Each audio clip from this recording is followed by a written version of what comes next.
Hello dears, welcome back to my channel. എല്ലാവരും സുഖമായിട്ടിരിക്കുന്നു. നമ്മുടെ ഓണത്തിൻ്റെ തിരുവോണം ദിവസങ്ങളൊക്കെ അടുത്തുകൊണ്ടിരിക്കുകയാണ്. ഇന്ന് ഞാൻ കാണിച്ചു തരുന്നത് മധുരക്കറിയാണ്.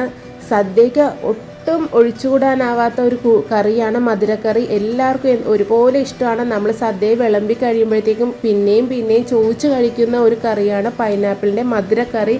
ഇത് വളരെ ടേസ്റ്റി ആയിട്ടാണ് ഞാൻ ഈ പ്രാവശ്യം ഉണ്ടാക്കി കാണിച്ചിരിക്കുന്നത്. ഒട്ടും സമയം കളയേണ്ട വീഡിയോയിലേക്ക് പോയാലോ. ഞാനൊരു മീഡിയം സൈസുള്ള ഒരു തേങ്ങയാണ് എടുത്തിരിക്കുന്നത്. ഒരുപാട് വലുതുമല്ല, ഒരുപാട് ചെറുതുമല്ല. അത് നമുക്ക് ചിരണ്ടിയിട്ട് അതിൻ്റെ ആദ്യത്തെ പാല് നല്ല കട്ടിയായിട്ട് തന്നെ നന്നായിട്ടൊന്ന് പിഴിഞ്ഞെടുക്കണം. രണ്ടാം പാലൊന്നും ഞാൻ യൂസ് ചെയ്യുന്നില്ല. ആദ്യത്തെ പാല് നല്ല രീതിയിൽ പിഴിഞ്ഞ് അത്യാവശ്യം ക്വാണ്ടിറ്റിയിൽ എടുത്തിട്ടുണ്ട്. അപ്പോൾ നന്നായിട്ടൊന്ന് പിഴിഞ്ഞെടുത്തിട്ട് ഇതേപോലെ വരണം. ആദ്യത്തെ പാല് മാത്രമാണേ. ഇനി അത് നമുക്കൊരു നല്ല കട്ടിയുള്ളൊരു പാത്രത്തിലേക്ക് ഒഴിച്ചു കൊടുക്കണം.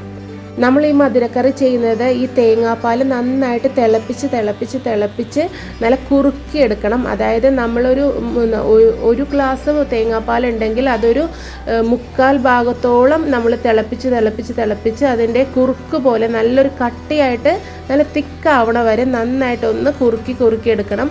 തേങ്ങാപ്പാൽ ആദ്യം ഒന്ന് തിളച്ച് വരുമ്പോഴത്തേക്കും പിന്നെ സ്ലോ ഫ്ലെയിമിൽ ഇട്ടിട്ട് നമുക്കിതാ നോക്കി നിങ്ങൾക്ക് കാണുമ്പോൾ തന്നെ അറിയാം, പിരിഞ്ഞൊന്നും പോകത്തില്ല കേട്ടോ. നിങ്ങൾ അതോർത്ത് ടെൻഷനൊന്നും ആവണ്ട. ഇതേപോലെ പതഞ്ഞ് വന്ന് നന്നായിട്ട് കുറുകി കിട്ടും. അവസാനം നമുക്ക് ഒരു അത്യാവശ്യം തിക്കായിട്ട് തോന്നുന്ന സമയത്ത് ഓഫാക്കി വെക്കാം. ഇനി നല്ല പഴുത്ത വലിയൊരു പൈനാപ്പിളാണ് ഞാൻ ഈ കട്ട് ചെയ്തെടുക്കുന്നത്. നമുക്ക് ഈസി ആയിട്ട് കട്ട് ചെയ്തെടുക്കാൻ ആദ്യം ഇങ്ങനെ റൗണ്ടായിട്ട് കട്ട് ചെയ്തിട്ട് സൈഡൊക്കെ കട്ട് ചെയ്തെടുത്താൽ മതി. പെട്ടെന്ന് തന്നെ കട്ട് ചെയ്തെടുക്കാം.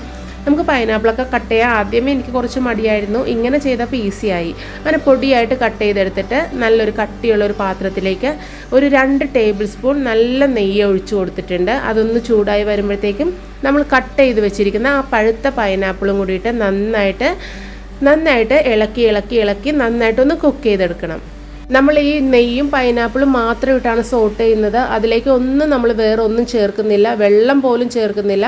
പൈനാപ്പിൾ തിളച്ച് വരുമ്പോഴത്തേക്കും ചെറുതായിട്ട് അതിൽ നിന്ന് തന്നെ ജ്യൂസ് പോലെ ഇറങ്ങിക്കോളും. ഇതാ നോക്കി, നന്നായിട്ട് കുക്കായി കിട്ടിയിട്ടുണ്ട്. നല്ല പഴുത്ത പൈനാപ്പിൾ തന്നെ എടുക്കാൻ ശ്രമിക്കണം കേട്ടോ.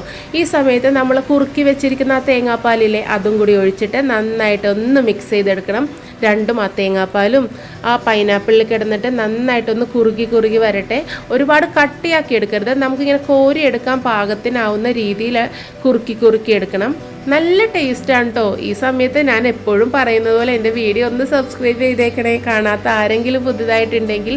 ഈ സമയത്ത് മധുരത്തിന് ആവശ്യത്തിന് പഞ്ചസാര, ഞാൻ അതിലെത്രയും അളവൊന്നും പറയുന്നില്ല, നിങ്ങളുടെ ഇഷ്ടത്തിന് പഞ്ചസാര ചേർത്ത് കൊടുക്കാം. അതിലേക്ക് കുറച്ചധികം മിൽക്ക് മെയ്ഡും കൂടി ചേർത്ത് കൊടുക്കാം. മധുരക്കറിയല്ലേ, ഒട്ടും മധുരം കുറയരുത്. എൻ്റെ മോൾക്ക് ഭയങ്കര ഇഷ്ടമാണ്. നിങ്ങൾ മധുരക്കറി ഈ ഒരു മെത്തേഡിൽ ചെയ്യാത്ത ആരെങ്കിലും ഉണ്ടെങ്കിൽ ഈ ഒരു രീതിയിൽ തന്നെ ചെയ്തെടുക്കണം കേട്ടോ. വളരെ ടേസ്റ്റാണ്. ഇതിലേക്ക് ഞാനൊരു സ്പെഷ്യലായിട്ട് ചെറിയാണ് കേട്ടോ ചേർത്ത് കൊടുക്കുന്നത്. കാണാനൊരു ഭംഗിയൊക്കെ അല്ലേ, അതിനുവേണ്ടിയാണ് ചെറി ചേർത്ത് കൊടുത്തത്. നിങ്ങൾക്ക് വേണമെങ്കിൽ കറുത്ത മുന്തിരിയാണെങ്കിലും ചേർത്ത് കൊടുത്താൽ മതി. നമ്മുടെ സദ്യ സ്പെഷ്യലായിട്ടുള്ള തൊടുകറിയുടെ പൈനാപ്പിൾ മധുരക്കറി തയ്യാറായി. എല്ലാവരും മസ്റ്റായിട്ട് ഉണ്ടാക്കി നോക്കണം. എങ്കിൽ പിന്നെ അടുത്തൊരു വീഡിയോയിലൂടെ കാണുന്നത് വരെ thanks for watching. Love you all.